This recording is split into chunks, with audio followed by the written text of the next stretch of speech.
All right, welcome back to the KnivesFAST channel, and today we have another review for you, and this one comes by way of my buddy. By the way, say hi to Ren and Stimpy and Powder Toast, man. I've forgotten to do that a few times lately, and people have been like, what are you doing? So there we go. Ren, Stimpy, Powder Toast, man, the whole gang, Log, TV, yeah. But yeah, it comes by way of my buddy Peter from A Therapeutic Edge. Man, he's all over this table. He's over there. And his wife, Women Carry Knives, is right there. Check out Christine.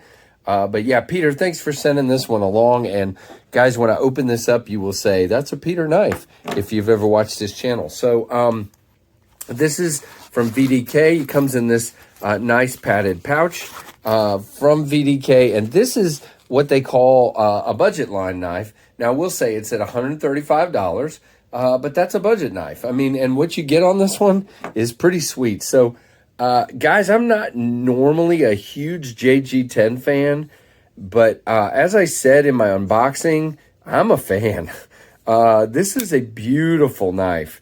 You have this contoured, textured JG10 on the scales, and you can see how it's... Can you see that, guys? Let's see. Let's see if I can get you a good focus here.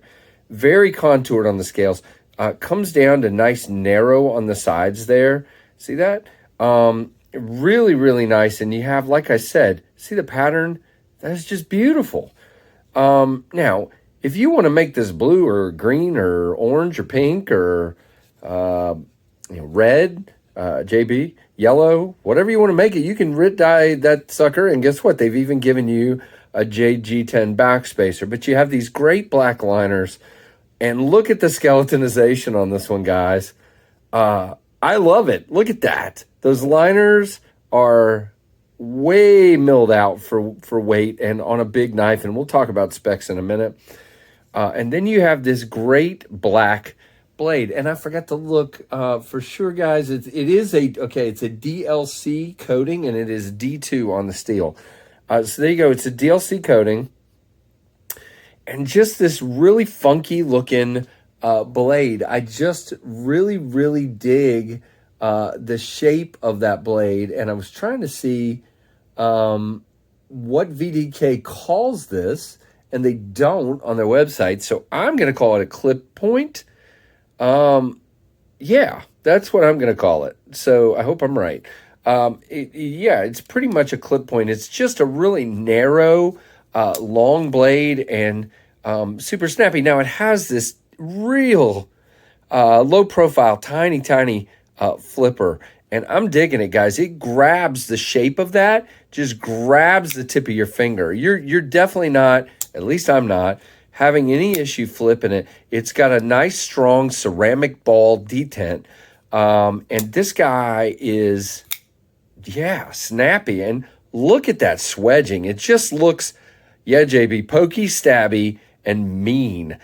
This guy is mean. And look at the grip you get with your thumb right there. Your thumb just fits right in that. I mean, it's like they thought about the fact that people have thumbs. Yeah. Pretty sure they did. So check that out. And again, I'm pretty sure these are made in China. And I am not sure who their OEM is. I'm just not sure of that.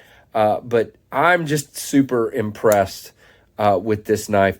Those black liners, as much as they are, there's not a lot to them, which is really great. But, I mean, check out on the liner lock the way that is done. I just love it, guys.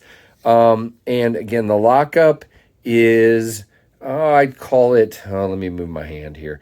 It's a little on the light side. I'd call it like 20 on the lockup. Let me look at it off camera here. Yeah, it's just so hard to see. It's about a 20, but there's no blade play. Nah, there's no rock. It's not going to come loose.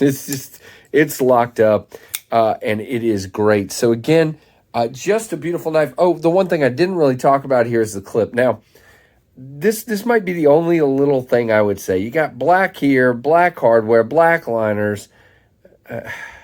Don't know why we got a gray stonewash clip. The clip is great. The ramping on the clip is good. It goes in and out of the pocket really well. And really good thin carry. It is tip up. It is right hand only. And check it out, guys. I mean, just really thin on the carry. So let's talk about the specs. I'm going to go over here where I can read my notes. So it is, there we go, 8.5 inches overall. The handle length is 4.3 inches. And the blade length is 4.2 inches. So I really dig that. I mean, and it gives it this really, I need to put it up here where you can see it, but a really cool profile of the way, you have the blade goes up like this and the handle goes down. And you guys know, ever since my Hoback that I had, I like a narrowing handle, and it locks you in. There's plenty of handle left over for a pretty large size hand here. I just love it, guys. It's great. And the blade thickness, let's see, the thickness is 0.13, so good and slicey. And again, that Detent is a ceramic ball. And the one thing we haven't talked about is weight. And now I think it's interesting that they say approximately 2.5 ounces. That's interesting. So, but it is. I mean, because of that heavy skeletonization, it is very light for a daggone 8.5-inch knife, guys. 2.5 ounces.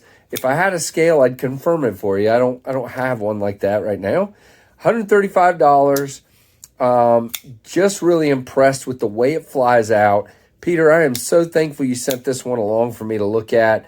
I have had a blast carrying this. Guys, I think I have a problem. I have always gravitated towards medium to smaller knives, and as of late, I'm really starting to like larger knives. Some of you have heard me say that I actually wish I had gotten the full-size Monterey Bay Old Guard rather than the mini. After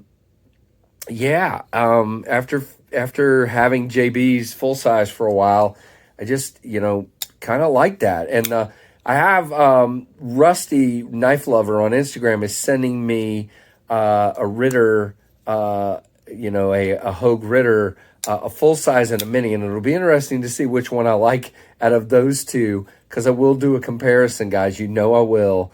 I don't know what it is. I'm just starting to really fall in love with some larger size knives that just fill up my hand, give me plenty of room to choke up and move anywhere I want. And in this case, it's just made to be held like this and slice. I mean, push cuts, yes. This thing is amazing, and I'm really glad I got to experience this knife. So, guys, check it out, VDK Vesta.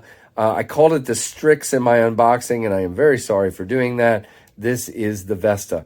One thing. So you can see here, sometimes when you break, when you go to drop it, sometimes I don't get it all the way. It just depends on where you put your thumb. Like right there, it's not all the way past the detent, and you have to kind of work at it a little bit. So you kind of want to close it a little further down, and then it drops. So yeah, that's the one little, I mean, I wouldn't even call that a negative. It's just a learning curve thing on a knife. But look how it drops. I mean, it fires out and it just drops. So well done. It rides on bearings, by the way. You can even see them there. Beautifully done. Just loving this knife. You guys think I like this knife? So thanks so much for watching. Give me a thumbs up if you like what you saw. Comment. Let me know what you think. Do you guys like this one as much as I do? Or am I crazy? No, I'm not. It's a great knife. But thanks, guys, for watching. And I just appreciate you so much. Thanks for watching the KnivesFAST channel.